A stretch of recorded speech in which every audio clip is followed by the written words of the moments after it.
o en ambos grupos. Entonces, estas son algunas de las características que se ven en la ecografía de masas anexiales que se pueden observar normalmente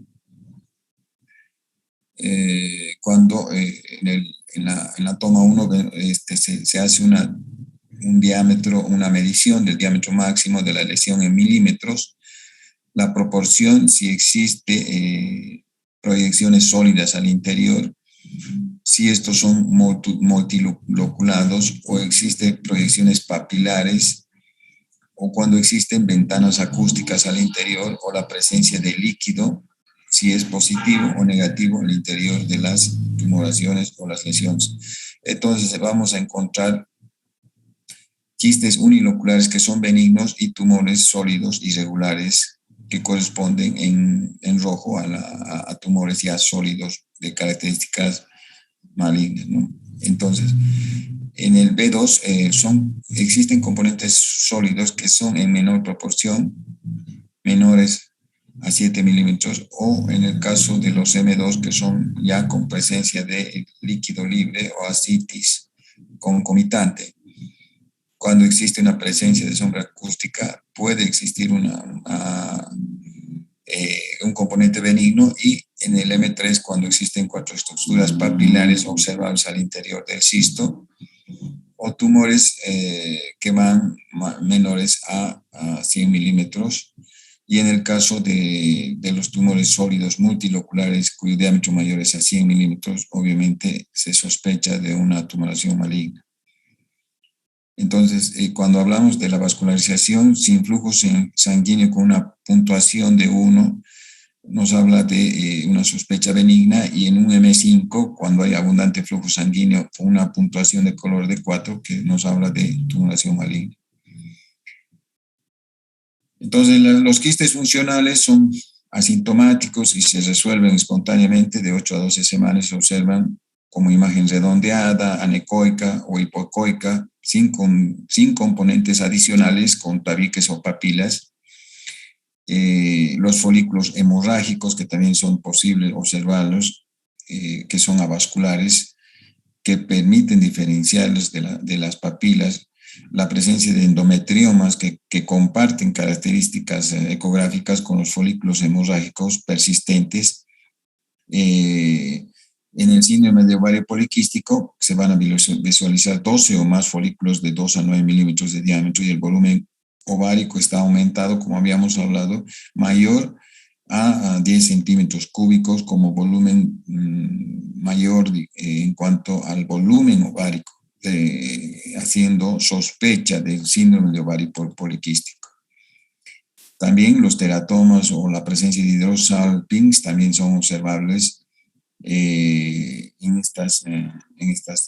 observaciones, al igual que los quistes de inclusión peritoneal, que también son visibles, y los quistes paraováricos, que son remanentes de los conductos de Bol, que pueden tener la apariencia de un quiste simple, pero que son separadas en los ovarios laterales o ipsilaterales, que permiten diagnosticarlos en forma diferencial. Entonces, la clasificación IOTA, denominada así, va a hacer una diferenciación de los benignos a los quistes malignos que se observan en esta clasificación, incluyendo la presencia de ascitis a nivel abdominal o pélvico. Entonces se hacen estas diferenciaciones en esta clasificación, que había sido adoptada hace un tiempo atrás, que había sido muy práctica para la clasificación de tumores anexiales en pacientes adultos. De tal manera que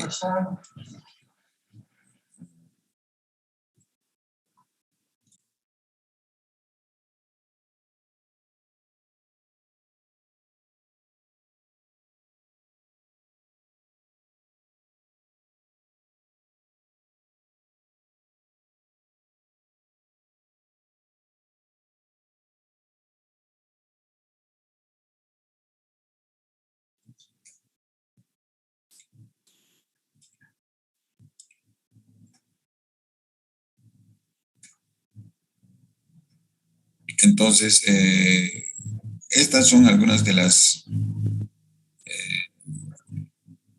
puntos que se había tomado en ese entonces para la clasificación de las tumoraciones ováricas, ya sea benignas o malignas, desde el punto de vista ecográfico. Cuando existen estas características que se observan en pantalla, también fueron observadas a través de lo que se había visto en ese entonces y que en la actualidad tiene una utilidad bastante práctica. Estamos viendo algunas de las proyecciones de algunas tumoraciones multiloculares que pueden clasificarse de acuerdo a la proyección, como las que se ven en pantallas.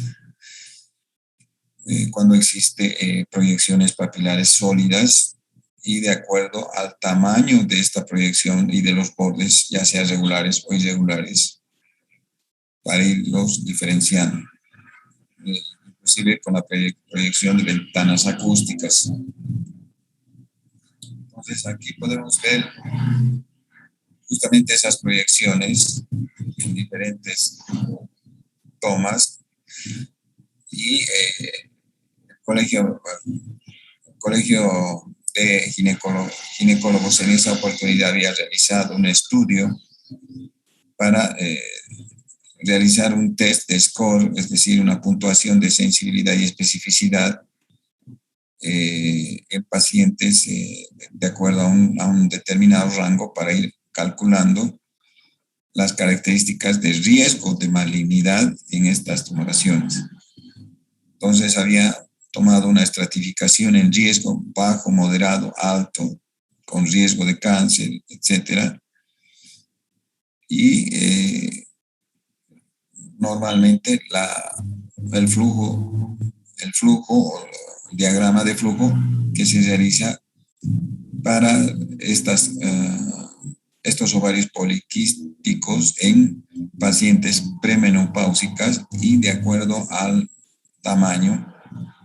o a la presencia o no de síntomas, para derivación a tratamiento quirúrgico, ya sea por vía laparoscópica o para laparotomía o estratificación quirúrgica. Y cuando se trata de quistes simples asintomáticos, dependiendo del tamaño que va de menores a 50 milímetros hasta mayores de 70 milímetros, para hacer un seguimiento ecográfico entre 8 a 12 semanas, para considerar la persistencia en menores de 70 milímetros para hacer un seguimiento ecográfico y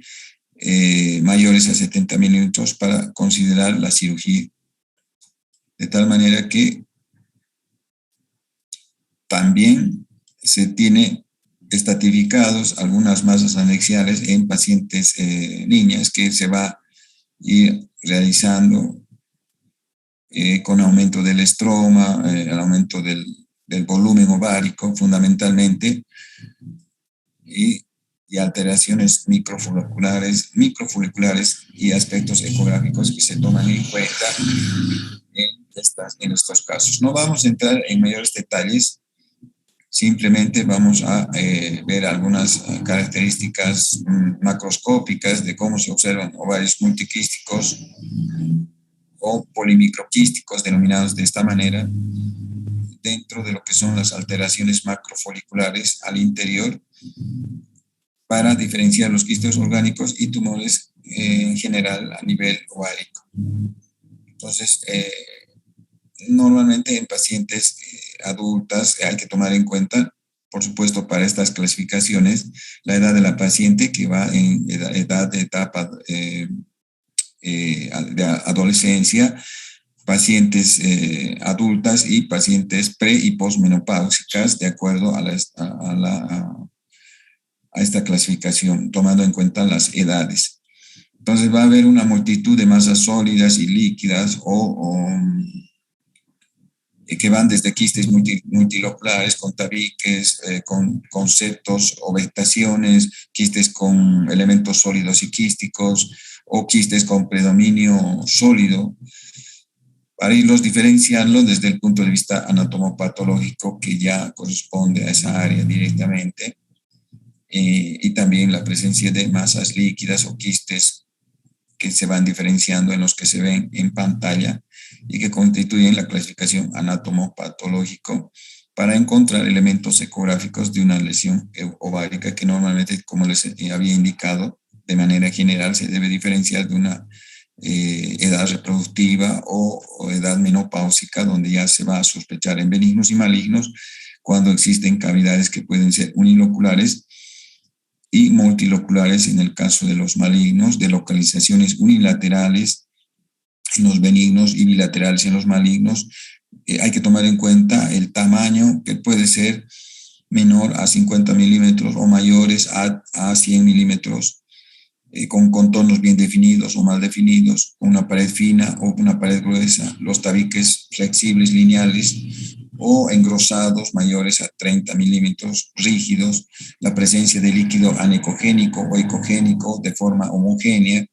o en el caso de los malignos con ecogenicidad heterogénea, estable en el tiempo, y las vegetaciones ausentes o presentes que van a diferenciar los benignos de los malignos, lo mismo con la presencia de la sombra acústica que puede ser presente en los benignos o ausente en los malignos, y la presencia o no de líquido libre o ascitis, que nos van a catalogar entre un elemento ecográfico de lesión ovárica que puede ser benigna si no hay ascitis, y si en la positividad en una lesión ovárica maligna, y la presencia de calcificaciones posibles en los benignos o cuando no existen en los malignos. Entonces vamos a ir encontrando quistes endometriósicos con algunas características. La presencia de endometriomas, que son formaciones anexiales de tamaño variable, que van clasificándose, como el caso del tipo 1 o el tipo 2, que ya presenta zonas de tabicación, y la frecuencia de estos tumores ováricos primitivos de lesiones benignas en primera instancia, que son la mayoría de quistes dermoides o quistes simples en un 60%, y en relación a un 35 a 50% de tumoraciones malignas que van en un solo 25%, de los cuales son limítrofes en realidad. Entonces, ahí no vamos a entrar en mayores detalles de los quistes dermoides, los teratomas, que son vistos desde una estratificación ecográfica también,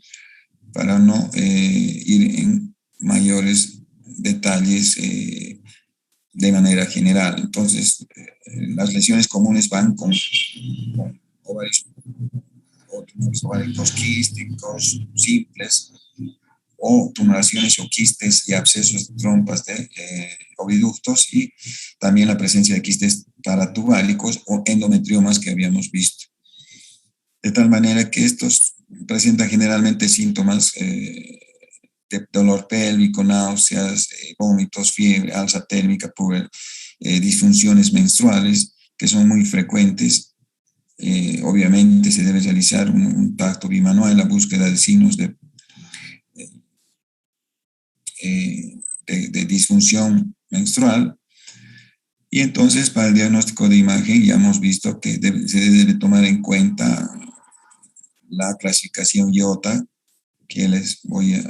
he comentado algo sobre lo que se está haciendo actualmente a nivel mundial. Entonces, en el laboratorio vamos a encontrar marcadores tumorales, algunos marcadores tumorales que también van a clasificar estas para la sospecha de la patología ovárica, y vamos a encontrar anexo con lo que es la sintomatología semiológica, la posibilidad de realizar estudios ecográficos que los van a ir clasificando en forma mucho más práctica, ¿no? Y por supuesto, posteriormente se debe derivar, de acuerdo al caso, para el manejo quirúrgico de estos hallazgos. Entonces, en el caso de los endometriomas, y la estadificación que se va realizando, igual con la clasificación anatomopatológica que es muy frecuente de observar en esta estadificación que se realiza normalmente. Entonces, no vamos a entrar en mayores detalles en estas tumoraciones y la clasificación, más que todo anatomopatológica, sino simplemente a la parte inicial que habíamos visto en esta presentación, que tiene que ver con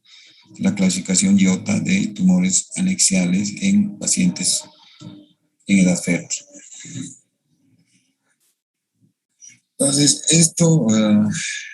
ha sido corroborado también en parte de la bibliografía, que ya son estudios anteriores en masas anexiales en adolescentes y niñas, que también son trabajos que están publicados en algunas revistas de la Sociedad de Gineco-Obstetricia a nivel internacional, que han tenido algunas actualizaciones hoy en día con el avance de la tecnología, tomando en cuenta estos equipos que son de muy alta prevalencia y utilidad, como son un equipo celular con un traductor que puede ser utilizado para fines de poder realizar estudios a domicilio en forma mucho más práctica y portátil. Entonces, esto normalmente está ocurriendo con el mejoramiento de la tecnología y la utilización de redes en los servicios particulares, privados y también en los hospitales públicos en algunos países, ¿no? Entonces hay que ver un panorama mucho más amplio para ver esta edificación, para una situación mucho más despejada y poder observar y tener el criterio de poder realizar estas estadificaciones de los criterios IOTA en el futuro. Entonces, normalmente se está actualizando todo esto, pero inicialmente la base está ya estipulada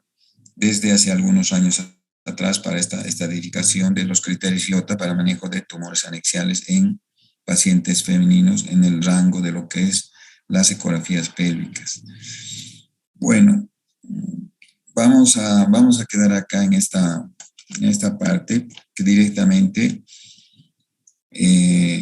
esto tiene que ver con esta clasificación que se realiza normalmente en forma habitual en los servicios de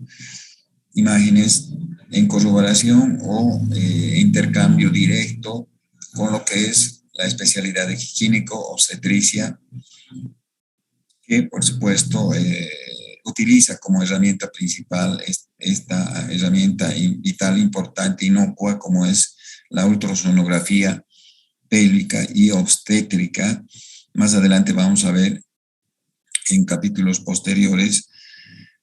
lo que corresponde a la clasificación de lo que normalmente se realiza en forma rutinaria, de lo que corresponde a la ultrasonografía obstétrica, dividida normalmente en forma habitual en trimestres, es decir, primer, segundo, tercer trimestre, de acuerdo a la edad de gestación de la paciente y tomando en cuenta algunos parámetros que vamos a verlos, lo vamos a ver a manera general, o sea, a grandes rasgos, para que ustedes puedan ver que la cosa va ordenada de esa manera en los reportes para la evaluación obstétrica de pacientes gestantes, desde una ecografía inicial, primaria, incipiente, para determinar si la paciente está o no gestando de acuerdo a, por una parte, la ecografía inicial, incipiente, así se denomina, corroborada con algunos marcadores hormonales como son la HCG, que normalmente se solicita en primeras instancias para determinaciones cuanti y cualitativas de hormona HCG que nos permiten determinar si la paciente está o no está gestando. Corroborados, por supuesto, con el estudio de imagen y luego posteriormente hacer evaluaciones entre la semana 11 y 14 para algunos marcadores ecográficos que les voy a comentar en el futuro para la determinación de algunas situaciones que tienen que ver con la evaluación de posibles malformaciones en lo que se denomina la medicina fetal hoy en día en el mundo entero. Bueno, vamos a quedar acá, vamos a continuar con la parte justamente de lo que les estaba comentando, lo que se denomina las ecografías morfológicas, que también son otros estudios que se realizan en forma más específica para determinación de algunos marcadores de posible estudio de lo que es la medicina fetal, denominada así,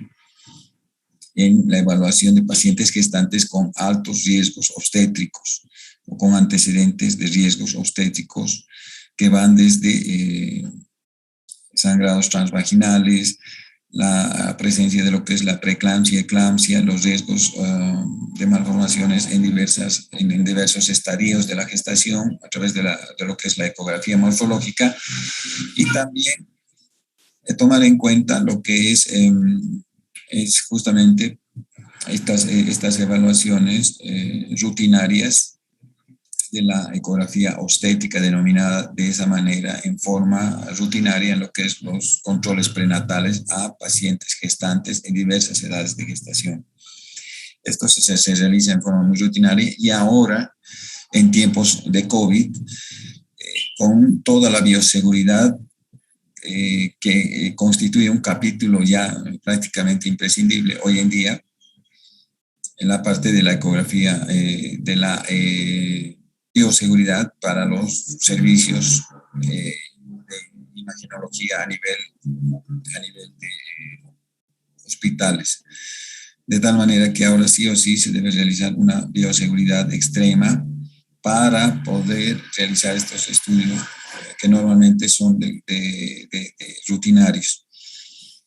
Entonces, de tal manera que ahora se está utilizando esta bioseguridad para lo que son pacientes gestantes que cursan con COVID positivo, ya sea por PCR o por antígeno nasal, o por otras pruebas laboratoriales como son, y ustedes conocen, como son la CLIA y la ELISA, que también son pruebas laboratoriales con una alta especificidad y efectividad para la determinación de pacientes COVID o SARS-CoV-2 positivas. De tal manera que ahora se está haciendo de manera rutinaria lo que es los estudios en pacientes COVID positivas o SARS-CoV-2 positivas para los estudios ecográficos y la determinación en el producto final, es decir, en neonatos, de acuerdo a la medicación que va recibiendo la paciente para SARS-CoV-2. De tal manera que esto es un tema de actualidad que se está haciendo de algunos trabajos que tienen que ver con pacientes gestantes positivas para SARS-CoV-2 y su relación con el futuro de la pandemia. Eso lo vamos a ver en posteriores conexiones, mientras vamos avanzando con lo que es las intervenciones obstétricas regulares o ultrasonografía obstétrica regular que no realiza hoy en día, tomando en cuenta las precauciones de bioseguridad en los diferentes servicios para este tipo de pacientes, de tal manera que tengamos una idea de cómo se está enfrentando la pandemia en los servicios imaginológicos, donde existe un mayor riesgo por el tema de la contagiosidad que tiene o la virulencia que tiene el germen del COVID o SARS-CoV-2, especialmente con esta variante Delta, y les voy a traer alguna publicación y alguna actualización que tiene que ver justamente con lo que les estoy hablando, que es pacientes gestantes SARS-CoV-2 positivas en relación, por ejemplo, a la variante Delta, y cómo se está evaluando en otros países la inmunización a través de las vacunas y su efecto en pacientes que han tenido, es decir, estudios relacionados a la efectividad de las diferentes vacunas que vienen de diversas procedencias, de acuerdo a diferentes países de fabricación, en relación a la que si estas vacunas son o no efectivas para la prevención o la paliación de los efectos de la multiplicación del COVID a nivel, por lo menos de Sudamérica. Entonces, eso es lo que vamos a ver posteriormente con algunos estudios y publicaciones que voy a mostrar a través de la bibliografía sobre lo que está ocurriendo, por ejemplo, con el advenimiento de la variante Delta, que ya está afectando a algunos países de Europa y, por supuesto, a lo que es América y Norteamérica principalmente, siendo que, bueno, por ejemplo, actualmente se está viendo que existe bastante afectación en niños en Norteamérica principalmente con la variante Delta,